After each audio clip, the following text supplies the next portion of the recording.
నమస్తే బిజినెస్ కార్యక్రమానికి స్వాగతం. ఇవాల్టి కార్యక్రమంలో భాగంగా మనతో పాటు గానుకపాటి ట్రేడింగ్ అకాడమీ నుంచి చైర్పర్సన్ శ్రీరామచంద్రమూర్తి గారు మనతో పాటు ఉన్నారు. చాలా మంది స్టాక్స్ లో ఇన్వెస్ట్ చేయాలంటే భయపడుతూ ఉంటారు.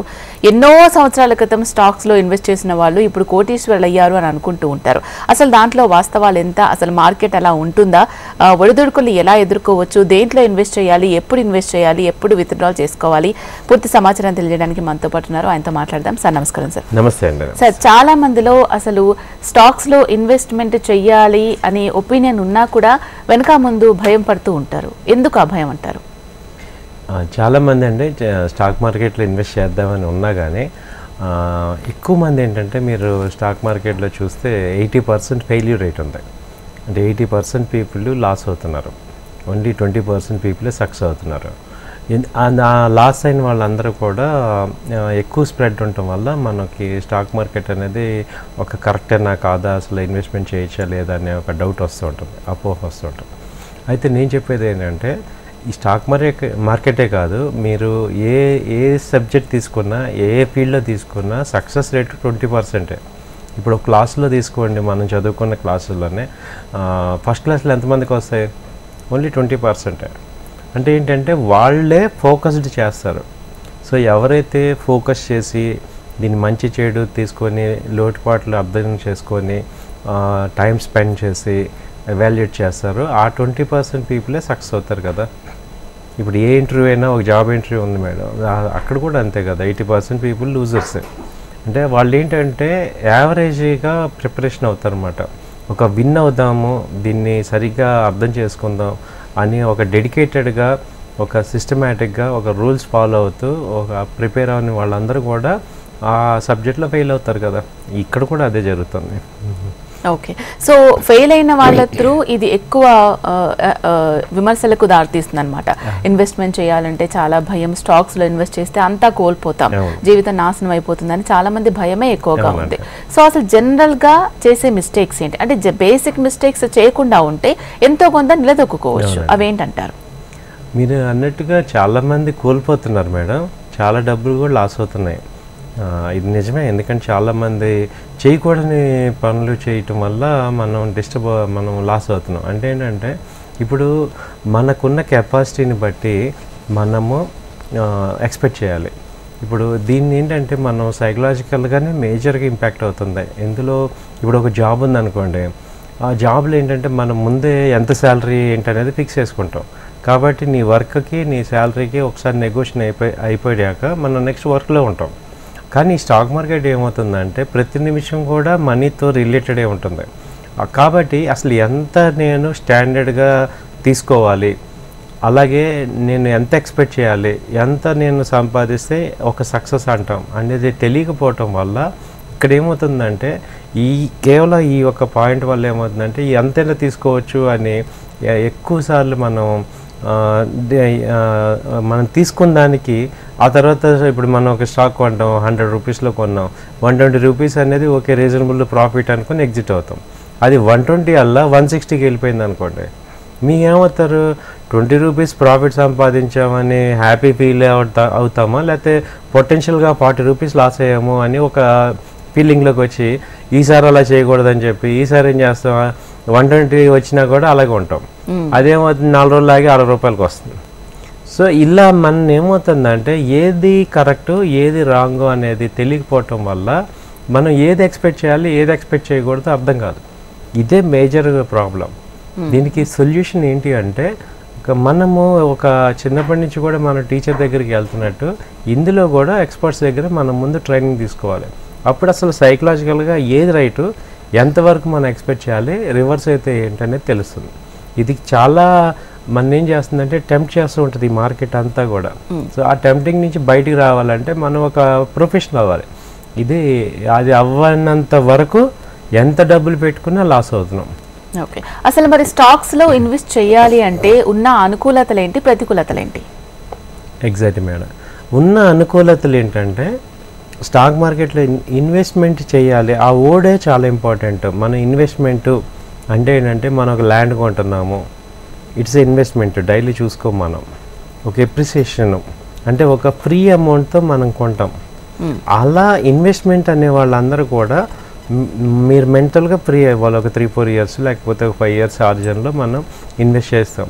సో రోజు రేట్లు చూసుకోవటం, తగ్గింది పెరిగింది అనే ఫీలింగ్ నుంచి బయటకు వచ్చేయాలి. ఎవరైతే ఇన్వెస్ట్ చేద్దాం అనుకుంటున్నారో వాళ్ళందరూ కూడా మంచి ఫ్రంట్ లైన్ కంపెనీస్ డౌన్లో ఉన్నప్పుడు, తక్కువ రేట్లో ఉన్నప్పుడు బై చేసుకొని, సో అసలు ఇది అమౌంట్ నాకు ఫ్రీ అమౌంట్ లాగా తీసుకోగలగాలి. అంటే ఆ మెంటల్గా స్ట్రాంగ్ ఉండాలి. డైలీ రేట్లు చూసుకొని ఇది టెన్షన్ అవ్వకూడదు. అప్పుడు ఆ స్టేజ్లో ఎప్పుడు వస్తామంటే మీరు మెంటల్గా క్లియర్గా ఉంటారు. నేను ఇన్వెస్ట్మెంట్ ఒక 5 ఏళ్ళ తర్వాత దీన్ని చూసుకోవాలి. మీకు ఎగ్జాంపుల్ ఇదే చెప్తున్నాను. ఏంటంటే ఒక ఆయన ఉన్నారు, బ్యాంక్లోంచి రిటైర్ అయ్యారు. ఆయనకు ఒక 30 lakhs వచ్చాయి. ఆయన ఒక 20 lakhs ఆ టైంలో ఇన్వెస్ట్ చేశారు. ఇన్వెస్ట్ చేసి ఒక 7-8 ఏళ్ళు వదిలేశారు. ఇవాళ వాళ్ళ డాటర్ మ్యారేజ్, ఆ 20 lakhs 40 lakhs అయినాయి. ఆ 20 lakhsతో ఇప్పుడు ఆయన మ్యారేజ్ చేస్తున్నారు. సో నా క్లయింటే అది ఇన్వెస్ట్మెంట్ అనమాట. మేము ఎన్నోసార్లు ఈ మార్కెట్ పెరిగింది తగ్గింది ఆయనతో మాట్లాడుతుంటే ఆయన ఒకటే అనేవాళ్ళు, సార్ ఇప్పుడు నేను కొన్న రేట్ కన్నా హై రేటే ఉంది కదా, ఇప్పుడు నాకేం అవసరం లేదు. సో ఇప్పుడు నాకేం అవసరం లేదు కాబట్టి నిన్ను అమ్మాల్సిన అవసరం లేదు, మళ్ళీ మార్కెట్లు పెరుగుతుంటాయి కదా అని. అలా ఒక పాజిటివ్గా ఉండాలి. అంటే ఇప్పుడు ఆయన కేసులో తీసుకుంటే ఏంటంటే ఈ అమౌంట్ డైలీ ఆయన లైవ్లీవుడ్కి సంబంధం లేదు. అంటే వేరే ఆల్టర్నేట్గా ఆయన ఇన్కమ్ వస్తున్నప్పుడు ఇది అసెట్ కింద బిల్డ్ చేసుకోవచ్చు. సో అలా అనుకునే వాళ్ళు ఇన్వెస్ట్మెంట్కి వెళ్ళిపోవాలి. అలా కాదు, నేను దీని మీద ఎంతో కొంత సంపాదించాలి, నేను ఎడిషనల్ అమౌంట్ నాకున్న ఖర్చులకి తోడు నాకు కొంత ఇన్కమ్ రావాలి అన్న వాళ్ళు షార్ట్ టర్మ్ ట్రేడింగ్కి వెళ్ళాలి. అంటే బిఫోర్ మీరు ఎంటర్ అయ్యేటప్పుడే మీరు క్లియర్గా ఉండాలి, నేను షార్ట్ టర్మ్ ట్రేడ్ కావాలా, నేను ఇన్వెస్ట్మెంట్లో కావాలా. ఒకసారి షార్ట్ టర్మ్ ట్రేడ్ అనేవాళ్ళు ఏంటంటే దాన్ని రూల్స్ వేరే ఉన్నాయి. దానిలో చేయాల్సిన పనులు, దానిలో యాక్టివిటీస్, దానిలో డిసిప్లిన్ సిస్టమేటిక్గా చేసుకోవటం, దాని రూల్స్ వేరే ఉన్నాయి. ఇప్పుడు ఇన్వెస్ట్మెంట్ రూల్స్ అవి వేరే ఉన్నాయి. ఆ రెండు కలపటం వల్ల ఏమవుతుందంటే మొత్తం కలగపలగం అయిపోయి కాసేపు ఆప్షన్ చేసి, ఫ్యూచర్ చేసి, ఈక్విటీ చేసి, ఇన్వెస్ట్ అని చెప్పి, షార్ట్ టర్మ్ అని చెప్పి ఇలా రకరకాలుగా చేయటం వల్ల మనం మెంటల్గా ఇంబ్యాలెన్స్ అయిపోతున్నాం. అందువల్ల ఫెయిల్ అవుతున్నాం. సో బిఫోర్ ఓన్లీ మీరు అసలు క్లియర్గా ఉంటే నాకేంటి ఈ మార్కెట్ నుంచి నాకు నెలకి కొంత అమౌంట్ కావాలి అనేవాళ్ళు ఒక టైప్లో ఉండాలి, డీల్ చేయాలి. అలా కాదు, నాకు ఫ్రీ అమౌంట్ ఉంది, ఏదో నాకు 5 years 10 years పిల్లల చదువులు కానీ మ్యారేజ్లు కానీ ఒక అసెట్ బిల్డప్ అవ్వాలి అన్న వాళ్ళ థింకింగ్ వేరే ఉండాలి. అలా కాకుండా మనందరం ఏమంటే ఈ యొక్క క్లారిటీ లేకపోవటం వల్ల మనం బాగా ఒకదాన్ని మిక్స్ చేసేసి అనవసరంగా ఎఫెక్ట్ అయిపోతున్నాం. ఇది జరుగుతుంది.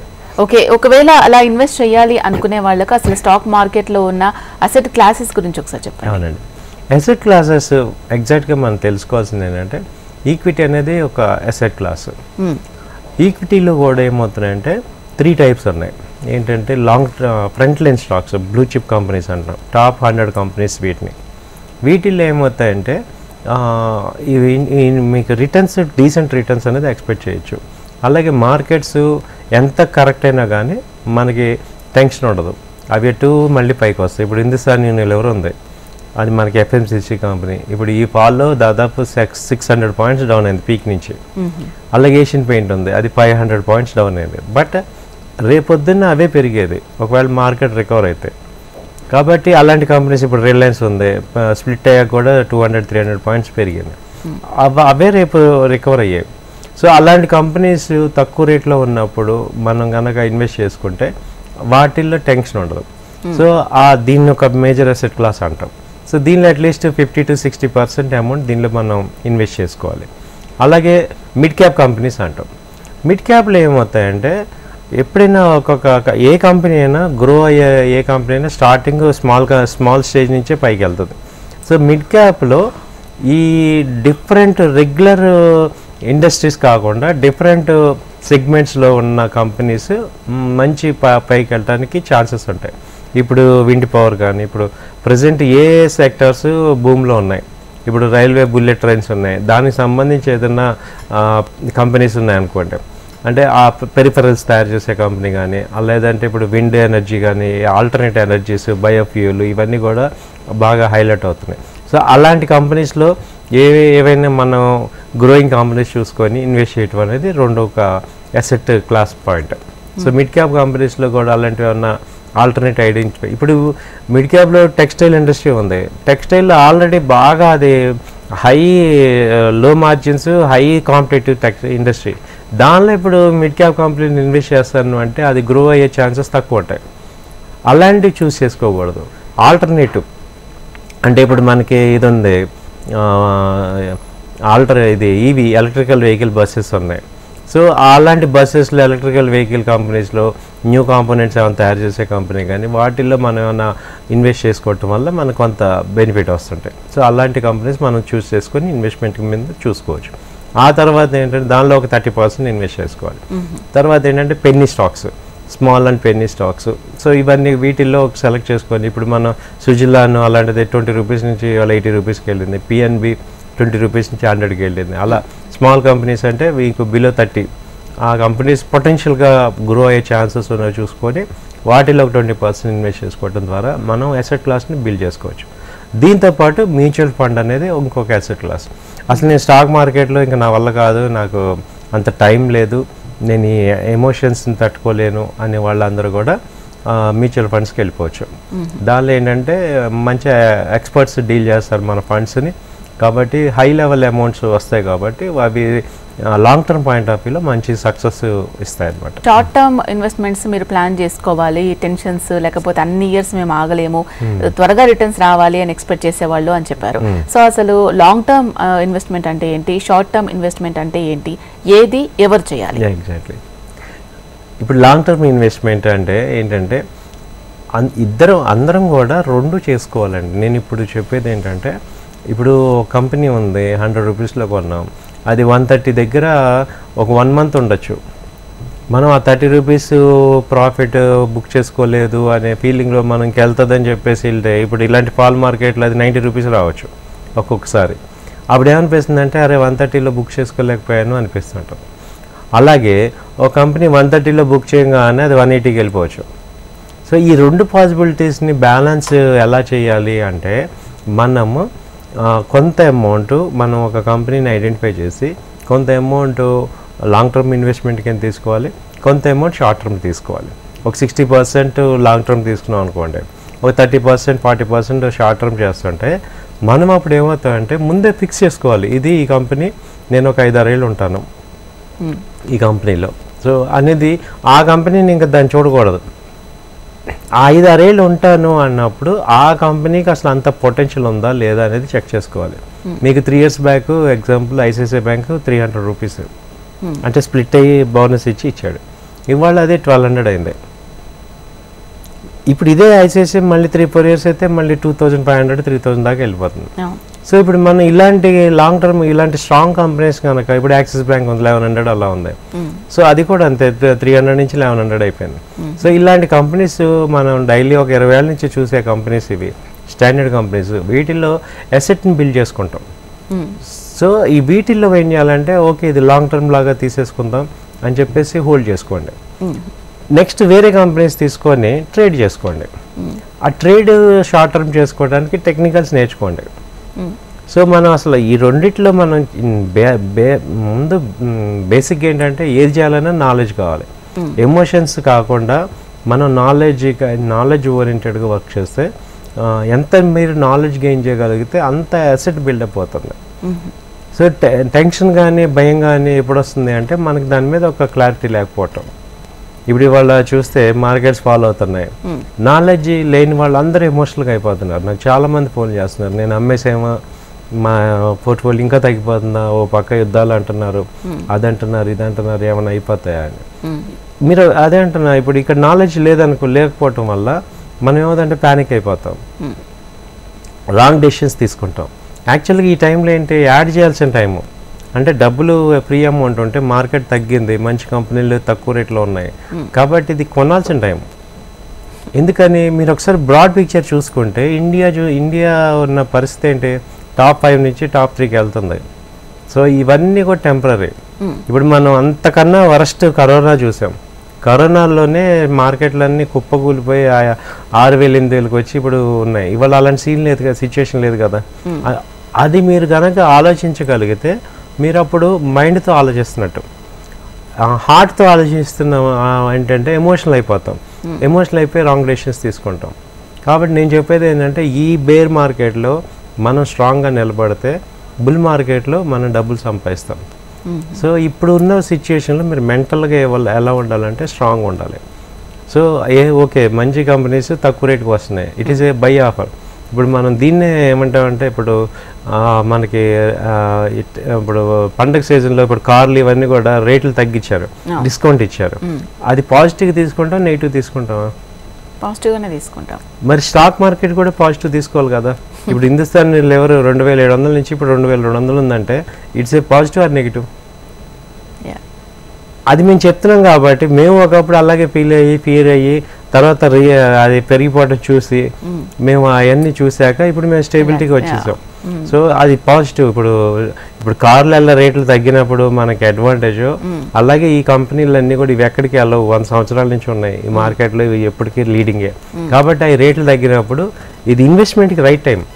ఆల్రెడీ ఇన్వెస్ట్ చేసేసానంటే మీరు బాధపడాల్సిన అవసరం లేదు, అసలు చూడొద్దు. మీరు నేనేం చెప్తున్నాను, జనవరి దాకా మీ యొక్క పోర్ట్ఫోలియోలు ఏం చూడకండి, రిలాక్స్గా ఉండండి. చూసిన కానీ టెన్షన్ అయిపోతున్నాం. సో కొత్త వాళ్ళందరూ లేదా ఎడిషనల్గా ఇన్వెస్ట్ చేద్దామనే వాళ్ళందరూ కూడా ఇది ఒక అడ్వాంటేజ్ తీసుకోండి. మంచి కంపెనీలన్నీ తక్కువ రేటుకి వచ్చాయి కాబట్టి హ్యాపీగా ఇన్వెస్ట్ చేసుకోండి ఫ్రీ అమౌంట్స్. ఓకే సార్, ఇంత టెన్షన్ మేము పడలేము, అసలు ఇవి నేను చూడలేకపోతున్నాను, నాకు టెన్షన్ ఎక్కువ వచ్చేస్తుంది అనుకున్న వాళ్ళు మ్యూచువల్ ఫండ్స్కి వెళ్ళిపోవచ్చు అని కూడా మీరు ఇంతకుముందు చెప్పడం జరిగింది. అసలు మ్యూచువల్ ఫండ్స్లో లాంగ్ టర్మ్లో ఇన్వెస్ట్ చేయడం వల్ల ఏ విధంగా ఉపయోగకరంగా ఉంటుందంటారు? మంచి క్వశ్చన్ అడిగారు మేడం. చాలామంది అంటే ఇప్పటికి ఆల్రెడీ చాలామందికి ఆ అవేర్నెస్ ఉంది, చాలామంది ఆ బెనిఫిట్స్ పొందుతున్నారు.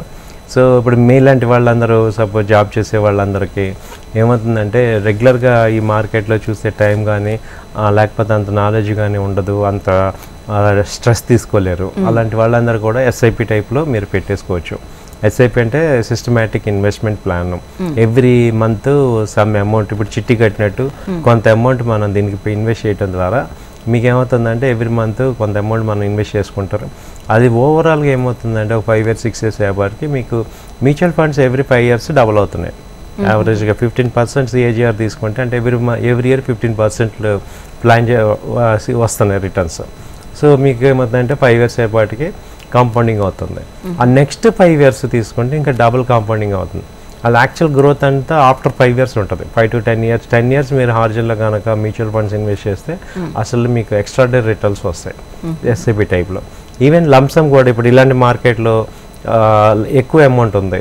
సో అది కూడా లంసమ్గా పెట్టేసుకుంటే మీకు ఒక 5 years హార్జన్ తీసుకుంటే మంచి అమౌంట్స్ వస్తాయి. అంటే ఇంక మనం చేసేది ఏం లేదు, మనం జస్ట్ ఇన్వెస్ట్ చేసుకుంటాం. దానిలో ఇన్వెస్ట్ చేసుకోవటం ద్వారా మనము ఎక్స్పర్ట్స్ చేతిలో మన అమౌంట్ పెడుతున్నాం అనమాట. కాబట్టి వాళ్ళు కరెక్ట్గా డీల్ చేస్తారు కాబట్టి మనకి టెన్షన్ ఉండదు. సో మ్యూచువల్ ఫండ్స్ అదే, వాళ్ళు కూడా ఏంటంటే డైరెక్ట్గా మన డబ్బులు తీసుకొని వాళ్ళు కూడా స్టాక్ మార్కెట్లో స్టాక్స్లోనే ఇన్వెస్ట్ చేస్తారు.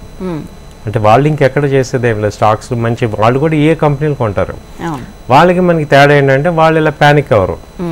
మనమేమో ప్రతిరోజు చూసుకుంటాం ఎంత ఉంది, తగ్గిందా పెరిగిందా. మనం ఏంటంటే పెరిగినా తట్టుకోలేము, తగ్గినా తట్టుకోలేము. సో రెండు అంటే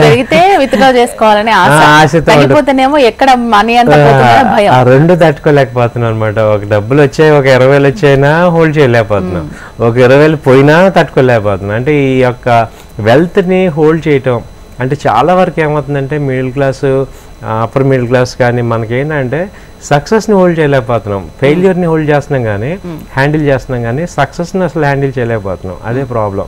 ఓకే, మీకు గవ్వకన్నా బోనస్ కింద ఒక 10 lakhs వచ్చింది అనుకోండి, అలా నార్మల్గా తీసుకోలేకపోతాం. అది దాన్ని హ్యాండిల్ చేసే పరిస్థితి ఉండదు. అది మనకి ప్రాక్టీస్ అవ్వాలి.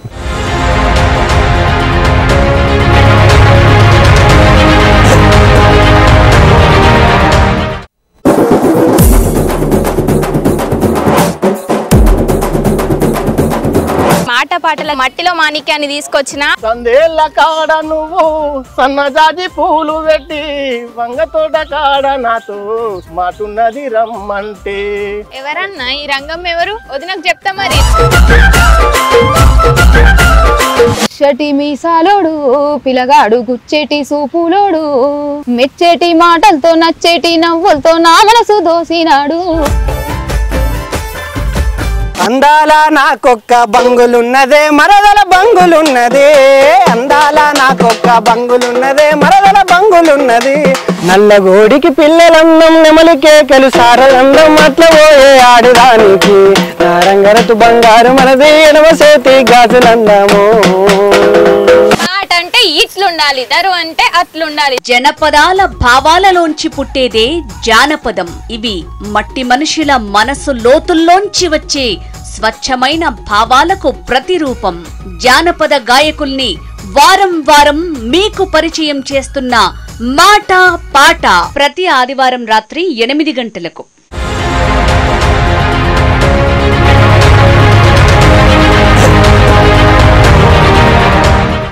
గతంలో ఒక 20 years బ్యాక్ ఎవరైతే విప్రోలో కానీ హెచ్డిఎఫ్సి కంపెనీలో కానీ ఇన్వెస్ట్ చేశారో స్టాక్స్ లో వాళ్ళు ఇప్పుడు కోటీశ్వరులు అయిపోయారు. ఒకవేళ నువ్వు నిజంగానే కోటీశ్వరుడు అవ్వాలి అనుకుంటే స్టాక్స్ లో ఇన్వెస్ట్ చెయ్యి అని చాలా మంది కూడా సజెస్ట్ చేస్తూ ఉంటారు. అసలు అంత ఉంటుందంటారా? అది వాస్తవమేనా? వాస్తవమేనండి, జరిగిందండి ఇదంతా కూడా. అయితే ఏంటంటే వాళ్ళందరూ ఊరికే రాలా, అన్ని కోట్లు రావాలంటే అవ్వలేదు. నాకు రీసెంట్గా కూడా ఒక క్లయింట్ మన ఆంధ్ర పర్సన్ ఈ మన ఆంధ్ర కంపెనీ దివీస్లో ఇన్వెస్ట్ చేసి ₹1 కోటి సంపాదించారు. అయితే వాళ్ళకి ఏంటంటే ముందే ఆ కంపెనీ మీద ఒక ఐడియా ఉంటుంది. సో ఆ ఐడియా ఉంటుంది, అలాగే దాన్ని హోల్డ్ చేసుకోమని మనకి ఇన్ఫర్మేషన్ ఉంటుంది, నాలెడ్జ్ ఉంటుంది. సో ఈ కంపెనీలో ఫ్రీ అమౌంట్ పెట్టుకోవటం అనేది జరుగుతుంది కాబట్టి అందులో అవుతుంది. మనందరం ఏంటంటే ఈ మధ్య కాలంలోనే మనం ఈ మార్కెట్ గురించి అర్థం చేసుకుందామని ట్రై చేస్తున్నాం. ఈ అర్థం చేసుకునే టైంలోనే ఎక్కువ మంది ఫెయిల్యూర్స్ చూస్తున్నాం. కాబట్టి మనం ఏంటంటే మన యొక్క పేరెంట్స్ వాళ్ళందరూ ఒక రకమైన భయంలో ఉన్నారు ఆ రోజుల్లో. అంటే వాళ్ళు కూడా చేశారు కానీ ల్యాండ్ మీద పెట్టారు వాళ్ళు. ఇప్పుడు మన స్టాక్ తీసేసి మనం చూసుకుంటే మన పేరెంట్స్ అందరూ ల్యాండ్ మీద పెట్టిన అన్ని కూడా ఇప్పుడు కోట్లు అయిపోయినాయి కదా. సో అది జరిగినప్పుడు ఇది కూడా జరిగింది.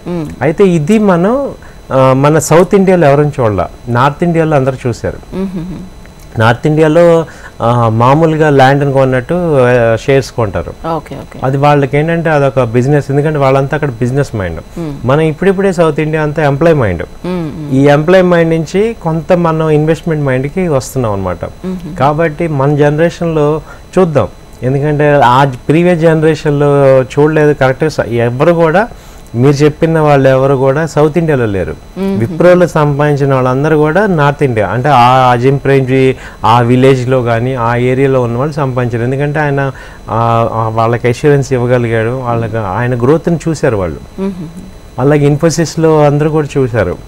సో మన జనరేషన్లో ఏమైందంటే మనం జాబ్స్ చేసుకుంటూ మనం ల్యాండ్ మీద చూసాం, కోట్లు సంపాదించడం ల్యాండ్ మీద చూసాం, గోల్డ్ మీద చూసాం. ఇప్పుడు స్టాక్స్ మీద చూడాల, కంపెనీస్ మీద.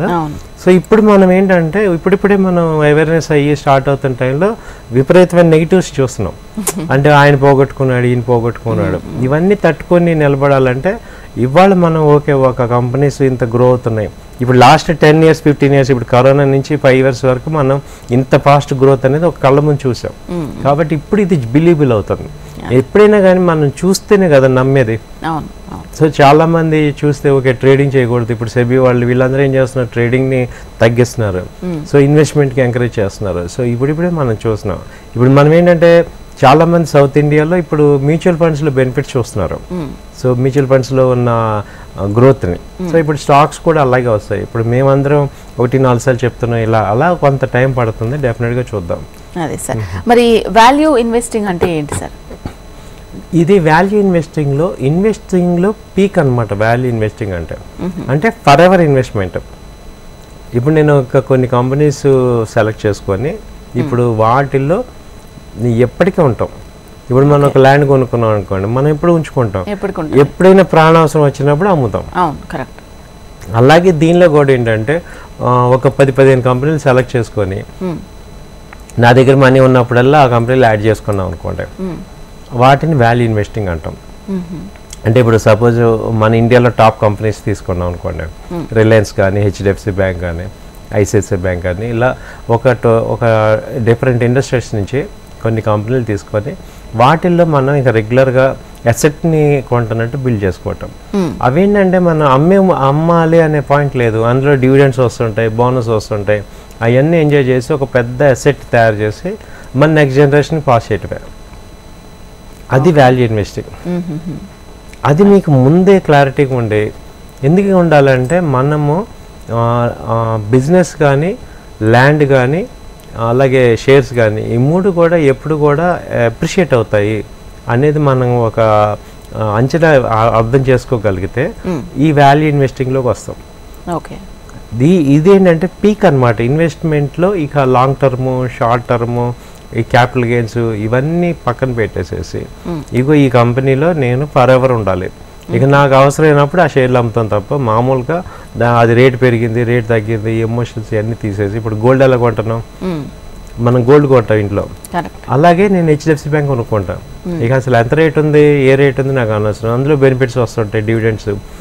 అలా కొనటం స్టార్ట్ చేస్తే ఓవర్ ఏ పీరియడ్ ఏమైందంటే ఒక అసెట్ విపరీతంగా బిల్డ్ అయిపోద్ది. అది తెలిసిన వాళ్ళు ఏంటంటే వాల్యూ ఇన్వెస్టింగ్లోకి రావాలి. ఓకే సార్, నెక్స్ట్ జనరేషన్కి స్టాక్స్ మీద అవగాహన వచ్చేలాగా మీరు గానుగపాటి ట్రేడింగ్ అకాడమీ నుంచి ఎంతోమంది స్టూడెంట్స్కి అవగాహన తీసుకొస్తూ ఉన్నారు. మరి ఎక్స్పీరియన్స్ లేని వాళ్లకు మీరు ఎలా వాళ్ళకు చెప్తూ ఉన్నారు, ఎటువంటి ట్రైనింగ్ ఉంటుంది వాళ్ళకి? డెఫినెట్గా అండి. ఇప్పుడు ఎక్స్పీరియన్స్ లేని వాళ్ళకి ఏంటంటే మాకు చాలా అడ్వాంటేజ్. ఎందుకంటే ఇప్పుడు ఆల్రెడీ ఎక్స్పీరియన్స్ పర్సన్స్ ఉన్నారనుకోండి, ఇప్పుడు ఒక బోర్డు మీద ఏదైనా ఇంకోటి రాయాలి అంటే ముందు అదంతా క్లీన్గా చెరిపేయాలి, చెరిపేసి మళ్ళీ కొత్తగా రాయాలి. అలా నాకు అసలు బోర్డు క్లీన్గా ఉన్నట్టు అనమాట. ఎక్స్పీరియన్స్ లేని వాళ్ళకి ఏంటంటే మొత్తం క్లీన్గా ఉన్నారు, వాళ్ళు మనం ఏది చెప్తే అది కరెక్ట్గా వాళ్ళు నేర్చుకుంటారు, ఫాలో అవుతారు. లాస్ ఇప్పుడు ఎక్స్పెరిమెంట్స్ ఉండవు కాబట్టి మనం చెప్పేది చక్కగా వింటారు, వాళ్ళు దాన్ని అర్థం చేసుకుంటారు, 1-2 సార్లు ప్రాక్టీస్ చేస్తారు, చేసి వాళ్ళు ఈజీగా సక్సెస్ అవ్వచ్చు. అంటే నా దృష్టిలో ఏంటంటే ఎక్స్పీరియన్స్ ఉన్న వాళ్ళమే ఉంటే అక్కడ ఇక్కడ ఇప్పుడు ఏదైనా కొత్త టాపిక్ చెప్తే ఆయన చెప్పారు ఈయన చెప్పారు ఎంత కన్ఫ్యూజన్ అయ్యి ముందు అదంతా క్లీన్ చేయాలి. నేను క్లీన్ చేసి మళ్ళీ మళ్ళీ ఇదిగో ఇలా కావాలి ఇలా అలా లేకుండా డైరెక్ట్గా ఎక్స్పీరియన్స్ లేని వాళ్ళకి చాలా అడ్వాంటేజ్ అనమాట. డైరెక్ట్గా ఏదైతే చెప్తామో ఇంటర్నేషనల్ మెటీరియల్ మాది, అది చెప్పడం వల్ల మీకు ఈజీగా చాలా ఫాస్ట్గా అర్థం చేసుకుంటారు. మేము అది చూస్తున్నాం అనమాట. అంటే ఎక్స్పీరియన్స్ ఉన్న వాళ్ళు తక్కువ నేను అంటలేదు, కానీ లేని వాళ్ళకి ఏమవుతుందంటే ఇంకేం తెలియదు కాబట్టి డైరెక్ట్గా ఇదే విషయం, ఇదిగో ఇది ఇలా చేయాలి, ఇది ఇలా చేయాలి, ఇదిగోండి చూడండి. మీకు మా దగ్గర ఎక్కడ అడ్వాంటేజ్ ఏంటంటే డైరెక్ట్గా ప్రాక్టికల్స్ చూపిస్తాం. నేను ఒకటి చెప్పంగానే అక్కడ కనపడుతూ ఉంటుంది కాబట్టి ఇక నమ్మకపోవడానికి ఏముండదు. ఇప్పుడు నీకు ఏదైనా ఒక థియరీ చెప్పి అది ఎక్కడ కనపట్లేదంటే మనం ఇమాజినేషన్లోకి వెళ్తాం. కానీ మేము ఒక కాన్సెప్ట్ చెప్పి ఇప్పుడు సపోర్ట్స్ రెసిస్టెన్స్ అనే కాన్సెప్ట్ ఉంది, అది చెప్పంగానే అక్కడ మీకు నెక్స్ట్ డే మీకు ఆ ప్రాక్టీస్ చేపిస్తాం, సపోర్ట్ దగ్గర సపోర్ట్ తీసుకోవాలి చూడండి అని. ఇంకా దానిలో ఏమవుతుందంటే ఎక్స్పీరియన్స్ వాళ్ళకేమో రకరకాల డౌట్లు వచ్చి అవన్నీ కన్సల్టేట్ చేసి వాటన్నిటి ఆన్సర్ చెప్తే కానీ వాళ్ళకి మేము చెప్పేది ఓకే అనుకుంటారు, ఇది కరెక్ట్ వెళ్ళండి, ఓకే మీది కరెక్ట్ అని చెప్పి అక్కడికి వస్తారు. ఎక్స్పీరియన్స్ లేని వాళ్ళు ఏం చేస్తారంటే డైరెక్ట్గా అవునండి ఇదన్నా ఓకే ఇలా చేసుకోవచ్చు అని డైరెక్ట్గా వెళ్ళిపోతారు అనమాట. సో వీళ్ళు ఎక్కువ సక్సెస్ ఛాన్సెస్ ఉన్నాయి. అదే అలా తర్వాత మేము చెప్పే పాయింట్ ఏమవుతుందంటే బేసిక్స్ నుంచి అడ్వాన్స్ లెవెల్ వరకు చెప్తాను అనమాట. ఈక్విటీ, ఫ్యూచర్స్, ఆప్షన్స్, ఇంట్రాడే, అలాగే డెలివరీ ఎలా చేసుకోవాలి. తర్వాత టెక్నికల్ అనాలిసిస్లో 8 ఇండికేటర్స్ ఉంటాయి, అవన్నీ అడ్వాన్స్ లెవెల్ అనమాట. ఇంకా బేసిక్ లెవెల్ చాలామంది ప్రైస్ యాక్షన్ అని చెప్పి ఒక స్టార్టింగ్ స్టేజ్ వరకే చెప్తారు. సో మేము ఇంకా అది దాటేసి అడ్వాన్స్ లెవెల్ చెప్తున్నాం. మీకు ఇండికేటర్స్, అసలు మార్కెట్ ట్రెండ్ని అలా అర్థం చేసుకోవాలి, ట్రెండ్ ఎలా ఉంది, బుల్లిషా బేరిషా, దాన్ని డిఫరెంట్ టైం ఫ్రేమ్స్లో ఎలా చూసుకోవాలి, హయ్యర్ టైం ఫ్రేమ్స్ ఎలా చూడాలి. సో దాంతో ఏమవుతుందంటే మీరు ఒక చార్ట్ చూడంగానే అదే మనకి చెప్పేయాలి, ఇది నేను ట్రెండ్ అప్ ట్రెండ్లో ఉన్నానా, డౌన్ ట్రెండ్లో ఉన్నానా, సో ఎక్కడ ఎంట్రీ పాయింట్స్ ఎలా చేసుకోవచ్చు, ఎగ్జిట్ పాయింట్ ఎలా ఉంది, ఇవన్నీ మనకి తెలుస్తూ ఉంటాయి. రైట్ సార్, స్టాక్స్ అంటే భయపడే వాళ్ళకి అండ్ ట్రేడింగ్ గురించి సరైన అవగాహన లేని వాళ్ళకి ఏ విధంగా ఇన్వెస్ట్ చేసుకుంటే ఫ్యూచర్ బాగుంటుంది, సక్సెస్ సాధించవచ్చు, చూడొచ్చు అని దానికి సంబంధించి ఎన్నో విషయాలు షేర్ చేసుకున్నారు. Thank you so much. Thank you అండి. నమస్తే. సో ఇది వాటి బిజ్ బస్. చూస్తూనే ఉండండి హెచ్ఎం టీవీ. నమస్తే.